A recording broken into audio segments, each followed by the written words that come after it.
के 4 बेटे और 1 बेटी हैं। आज भावना जी के चारों बेटों की शादी हो गई और घर की चौखट पर भावना जी अपनी बहू बेटों की आरती उतार रही हैं। मानना पड़ेगा बहन जी, बहू तो बहुत लायक की ढूंढी है तुमने। एकदम चांद जैसी बहू लाई हो, दूध सफेद और खूबसूरत। बहू की तारीफ सुनकर सास बहुत खुश होती है। तभी पास में खड़ी काजल को देखकर भावना का मुंह बन जाता है। अरे ओ कलूटी, यहाँ क्या कर रही है? मेरी बहुओं पर तेरी परछाई पड़ जाएगी तो वो भी काली हो जाएंगी। समझ नहीं आता, जा यहाँ से। माँ, मैं तो बस भाभी का वेलकम करना चाहती थी। अरे रहने दो ना भाग्यवान, क्यों बेटी को ऐसे डांट लगाती हो? क्यों ना डांट लगाऊं? अपनी काली सूरत से सबका मूड खराब कर देती है, और वैसे भी शुभ काम में काली चीजें अच्छी नहीं होती। चौखट पर खड़ी चारों बहुएं सास की ये बात सुनकर बहुत दुखी हो जाती हैं कि क्यों भावना जी अपनी सगी बेटी को ही खरी खोटी सुना रही हैं, लेकिन नई होने के कारण कुछ कह नहीं पाती। वहीं भावना अपनी बहुओं की आरती उतार कर उनको घर के अंदर लाती है। भाभी चलो, मैं आप लोगों को आपके कमरे में छोड़ देती हूँ।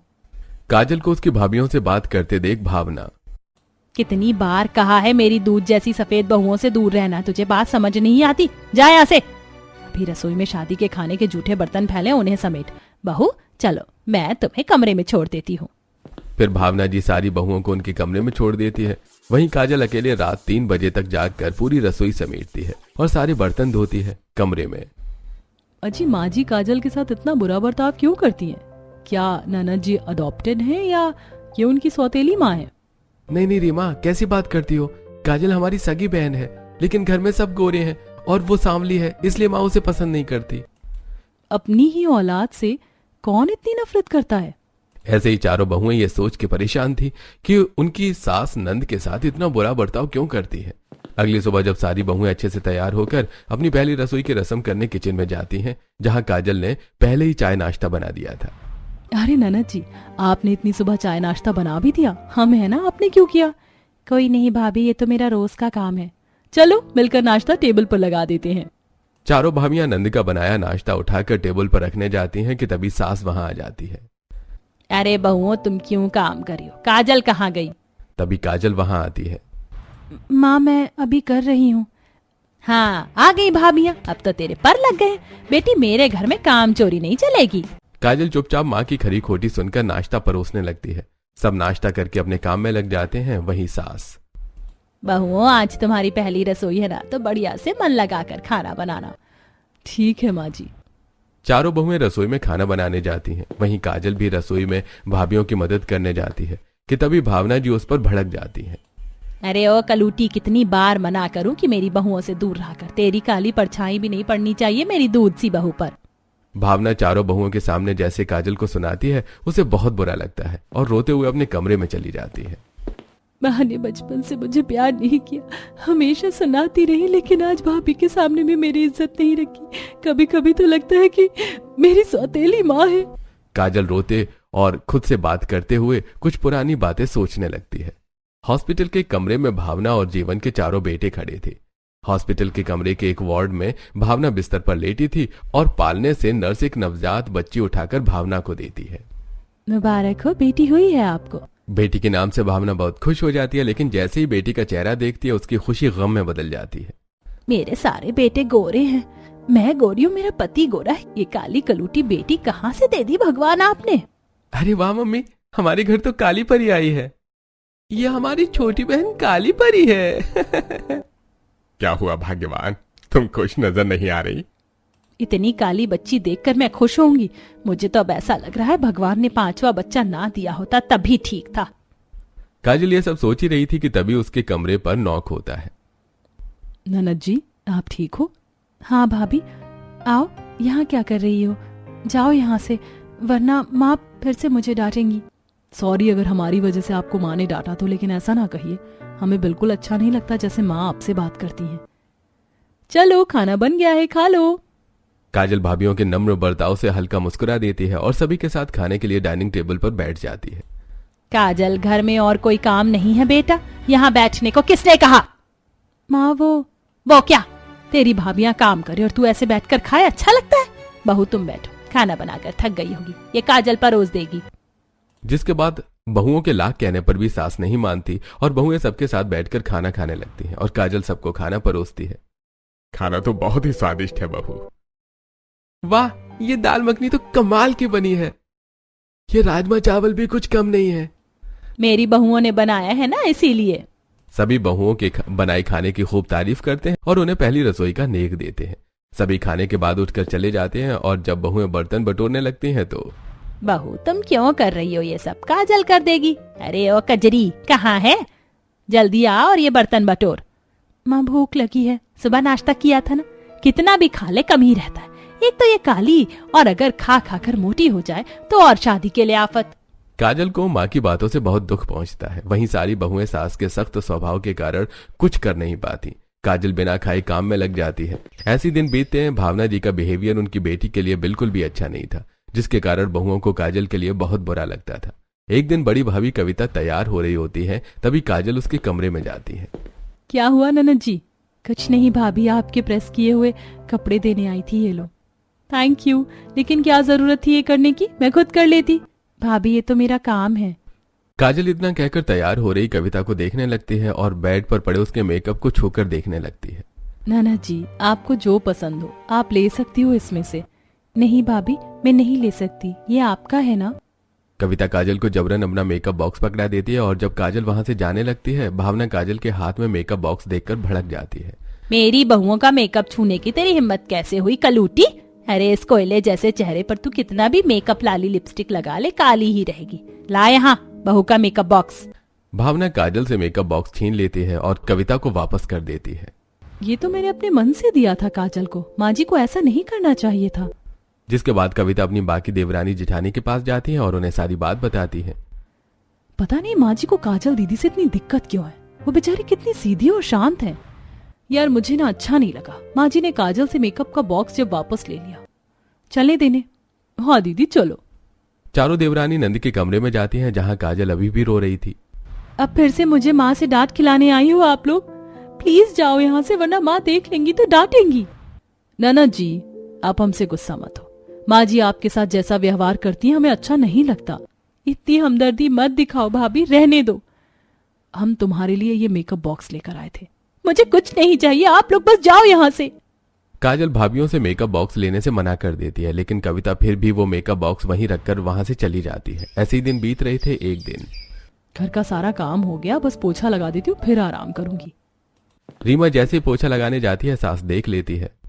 अरे कजरी कहाँ मर गई, जल्दी आ। क्या हुआ मम्मी? मम्मी की बच्ची, तेरी भाभी यहाँ घर में पोछा लगा रही है, तुझे शर्म नहीं आ रही? चल जल्दी से पोछा लगा। नहीं माँ जी रहने दो, मैं लगा लूंगी। ऐसे कैसे तू पोछा लगाएगी? इतनी गोरी चिट्टी है, घर की धूल मिट्टी से स्किन टैन हो जाती है, ये कल्लू कर लेगी। ऐसे भी काली चमड़ी पर धूप धूल मिट्टी कुछ भी असर नहीं करता। चल जल्दी पोछा लगा।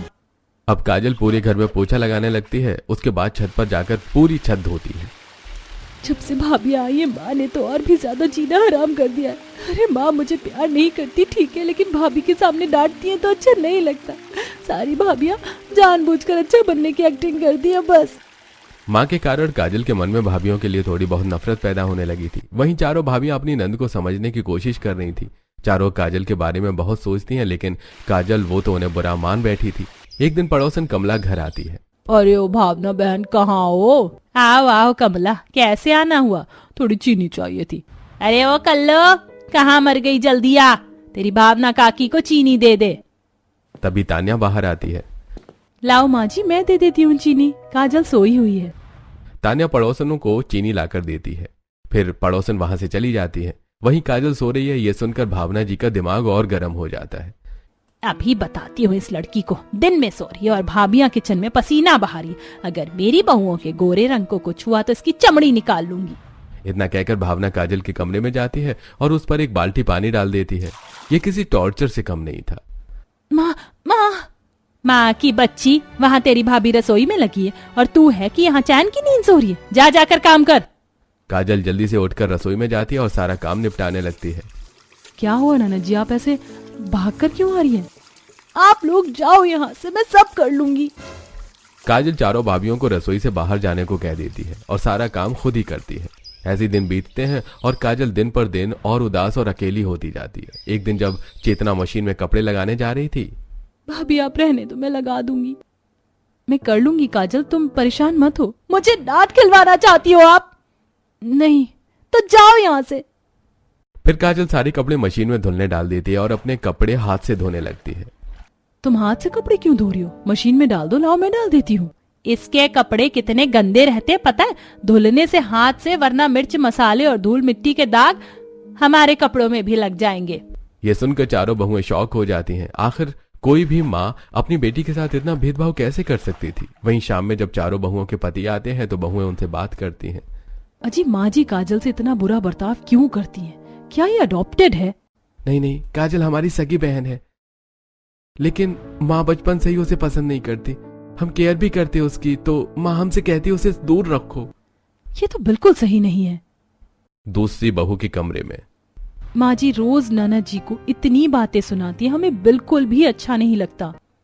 हम तो बचपन से देखते आ रहे हैं ये सब। माँ ने काजल को कभी प्यार नहीं किया, ना उसके पसंद का कुछ दिलाया। माँ ननद जी के साथ बिल्कुल ठीक नहीं करती, अब हमें ही कुछ करना होगा। ऐसी सारी बहुएं अपने पति से बात करती हैं और सभी का यही कहना था कि हम हेल्पलेस हैं, हम काजल और माँ के बीच में नहीं बोल सकते। वहीं अगले दिन जब चारों बहुएं साथ में बैठी होती हैं, मुझे लगता है अब हमें ही कुछ करना होगा ताकि सब ठीक हो। माँ जी जैसा बर्ताव काजल के साथ करती हैं, इससे काजल अंदर से टूट रही है। क्यों ना हम ननद जी की पसंद नापसंद पता करें, जो उन्हें अच्छा लगे वो करते हैं। शॉपिंग ले चलते हैं उन्हें, मूवी और डिनर भी। वो बाहर जाएंगी तो अच्छा भी लगेगा। माँ जी तो उन्हें कहीं आने जाने भी नहीं देती। इतना कहकर सारी बहुएं प्लान बनाती हैं और एक दिन, बहू मैं सत्संग में जा रही हूँ, शाम में आऊंगी और उस कल्लो पर थोड़ी नजर रखना। इतना भी परेशान मत किया करो काजल को, तुम्हारी ही बेटी है वो भी। आप तो चुप ही रहो। प्रेगनेंसी में नारियल पानी दिए होते तो इतनी कलूटी लड़की ना होती। मुझे उसके रंग से ही नफरत है। इतना कहकर भावना वहां से चली जाती है। वहीं जब ससुर जी भी बाहर टहलने चले जाते हैं, चारों भाभियां अपनी नंद के कमरे में जाती हैं। अब किस काम से आई हो आप यहाँ? या आज भी मुझे डांट खिलानी है? नहीं, आज हम किसी और पर्पस से आए हैं। जिसके बाद चारों बहुएं अपनी नंद को रीमा के कमरे में ले जाती हैं और उसके हेयर में मास्क लगाकर छोड़ देती हैं। कुछ टाइम बाद एक बड़ी सी वॉश बेसिन पर उसका हेयर वॉश करती हैं, जिसके बाद रीमा काजल का क्लीन अप करती है और चेतना और तान्या काजल का मैनिक्योर पेडिक्योर करती हैं। भाभी आप लोग ये सब रहने तो कोई फायदा नहीं है। मैं काली तो काली ही रहूंगी। एक बार खुद को आईने में देखो तब पता चलेगा। काजल जैसे अपने आप को आईने में देखती है, रंग तो उसका पहले जैसा ही था, लेकिन वो पहले से सुंदर लग रही थी। ये मैं हूँ? ऐसा लग ही नहीं रहा। अभी तो बहुत कुछ बदलना बाकी है। हाँ देखती जाओ। इससे पहले कि बाकी बहुएं कुछ कहें, भावना जी वहां आ जाती हैं। ये यहाँ क्या हो रहा है? कुछ नहीं माँ जी, हम तो काजल को यहाँ अपना कमरा ठीक करवाने के लिए लाए थे। काजल जल्दी से मेरा कमरा साफ कर दो और फिर कबर्ड भी साफ करना है। अब सही है, मेरी गौरी चिट्टी बहुओं को थोड़ी भी परेशानी नहीं होनी चाहिए। काजल तेरी वजह से बता रही हूँ। भावना वहां से चली जाती है। भाभी मुझे लगा आप लोग मेरा बुरा चाहती हैं। सॉरी, आप चारों तो बहुत अच्छी हैं। तुम चिंता मत करो, हम है ना, सब सही होगा। अब चारों भाभियां अपनी नंद को गले से लगा लेती हैं। अब जब भी भावना जी कमरे में होती या किसी काम में बिजी होती तो चारों बहुएं चोरी छुपे काजल की मदद किया करती। ऐसे ही एक दिन जब सास अपने मायके गई थी। आज तो पूरा दिन फ्री हैं। क्यों, कहीं जाना है क्या? हमारी प्यारी ननद को शॉपिंग कराने। फिर रीमा और बाकी बहुएं काजल को शॉपिंग पर ले जाती हैं और उसे अच्छी अच्छी कुर्तियां और सूट दिलाती हैं। वाह, ये कुर्ती कितनी अच्छी है, देखो तो काजल, तुम पर बहुत जचेगी। भाभी ऑलरेडी इतने सारे कपड़े ले लिए, और लेकर क्या करोगी? पहनोगी और क्या करोगी, ले लो। चलो चलो, अभी सैंडल्स भी लेनी है। फिर चारों बहुएं काजल को सैंडल शॉप पर ले जाती हैं और उसकी अच्छी सी जूती और हील्स दिलाती हैं। ये देखकर काजल रुआंसी हो जाती है। तुम रो क्यों रही हो काजल? कभी मम्मी पापा ने भी मेरे लिए इतना नहीं किया जितना आप लोग मेरे लिए करती हो। मुझे मान दे रही हो।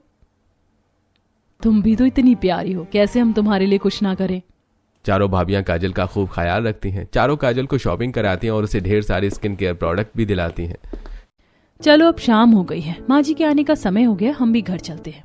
चारों जल्दी जल्दी घर आती हैं। तब तक भावना घर आ चुकी थी। कहाँ गई थी तुम चारों काजल को लेकर? वो माँ जी, हम काजल को लेकर राशन का सामान लेने गए थे। ये ऐसी लायक है। काजल जा आप चाय बना ला। बहू ऐसे ही इससे काम निकलवाया करो, इसे सिर पर चढ़ाने की कोई जरूरत नहीं है। जी माँ जी, मैं रसोई में सामान रखाती हूँ। खुद जैसी हो वैसी ही बहुओं को भी बना दो। वहीं तान्या रसोई में जाकर चाय बनाने लगती है। सारी बहुएं अब जितना हो सके सास की चोरी से काम करती और काजल को रिलैक्स रहने देती। जिससे अब काजल का रंग तो नहीं बदला था, लेकिन उसकी गढ़न पहले से अच्छी हो गई थी। सांवली होने के बावजूद वो अट्रैक्टिव लगने लगी थी। काजल, माँ जी कमरे में सो रही हैं, तुम फेस पर ये मुल्तानी मिट्टी का पैक लगाकर आराम करो, इससे स्किन अच्छी रहेगी। कविता काजल को पैक देकर चली जाती है और काजल पैक लगाकर आराम कर ही रही होती है कि तभी वहां भावना आ जाती है। वहाँ भाभियां घर का काम कर रही हैं और ये महारानी मजे से फेस पैक लगाकर सोई है। अरे ओ कल्लो, कितना भी कुछ लगा ले, तेरा ये काला रंग धुल नहीं जाएगा, जैसी है वैसी रहेगी, ऐश्वर्या राय नहीं बन जाएगी। इस तरह भावना एक बार फिर काजल को बहुत सुनाती है। अब तो तेरी शादी करा देना ही बेहतर है, बड़े पर निकल रहे हैं, और ये जो आए दिन नए नए कपड़े पहन रही है कहाँ से आ रहे हैं? तब तक चारों बहुएं वहां आ चुकी थी। माँ जी, ये कपड़े हम चारों की शादी के पहले के हैं, तो मैंने सोचा कि फेंकने से अच्छा हम काजल को दे देंगे तो ये पहन लेगी। बहुत अच्छा किया, वैसे भी इसे नए कपड़े पहनकर करना ही क्या है। फिर भावना वहां से चली जाती है। भाभियां कितना भी काजल के लिए कुछ अच्छा सोचे, सास हमेशा पानी फेरने के लिए बैठी थी। एक दिन, अजी ये लो मीठा खाओ। ये किस खुशी में?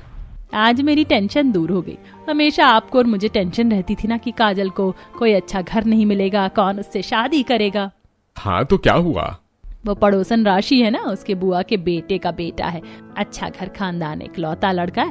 राशि बता रही थी कि वो लोग लड़की ढूंढ रहे हैं, अच्छी संस्कारी और गुणी लड़की की तलाश है। आपको तो पता है हमारी काजल कितनी गुड़ी है, तो मैंने रिश्ते की बात कर दी। उन्हें फोटो में काजल पसंद आई है, वो बस मिलकर बात करना चाहते हैं। अरे वाह, बहुत अच्छी बात है ये।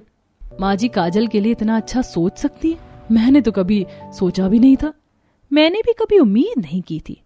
माँ इतनी भी बुरी नहीं है। सभी बात कर रहे थे कि तभी वहां भावना आती है। मेरी बेटी है, मैं उसका बुरा सोच भी नहीं सकती। हाँ मैं सख्त हूँ ताकि बच्ची गलत राह पर ना जाए। चलो अब कल लड़के वाले आने वाले हैं तो तैयारियों में लग जाओ। रिश्ते के नाम से काजल भी खुश थी, अब मायके में परेशान नहीं होना पड़ेगा। घर में लड़के वालों के आने के नाम से तैयारियां जोर शोर से चल रही थी। अगले दिन काजल जल्दी उठकर लड़के वालों के लिए नाश्ता और खाना भी तैयार करती है और कुछ समय बाद लड़के वाले घर आते हैं। एक नौकरानी जैसी दिखने वाली औरत और एक आधा गंजा आदमी, साथ में एक लड़का था जिसने मैले कपड़े पहने थे और बिखरे बाल थे। माँ जी ये कौन है? अरे कहाँ घुसे चले आ रहे हो? ये घर सभी लोगों का है, भिखारियों का नहीं। भीख चाहिए तो बाहर से मांगना होता है। तभी सास दौड़कर वहां आती है। हटो बहू, ये क्या कर रही हो? ये हमारे होने वाले समधी समधन है। नमस्ते जी, आइए आइए। भावना सभी को घर में लाकर बिठाती है।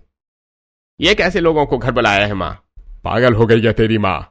भावना तीनों को घर में बुलाती है और काजल को चाय नाश्ता लाने के लिए कहती है। काजल चुपचाप सभी के लिए चाय नाश्ता लेकर आती है और लड़के वालों की शक्ल देखकर ही उदास हो जाती है। कैसी बेटी है तुम्हारी, नमस्ते भी नहीं किया। अरे तुम्हारी काली है बेटी, लेकिन चल जाएगी, काम तो कर लेती है ना, इतना काफी है। देखो भाई, आप उनके माता नहीं है, पहले बता दे रहा है। तो आप उनसे ये उम्मीद मत करना कि मैं तेरी बेटी को ले जाकर कमा कर खिलाऊंगा या ख्वाहिश पूरी करूंगा, बिल्कुल नहीं। अरे अरे आप लोग उसकी चिंता ना करो, मेरी बेटी सब कर लेगी, अकेले ही काफी है वो। ये माँ जी का दिमाग खराब हो गया क्या?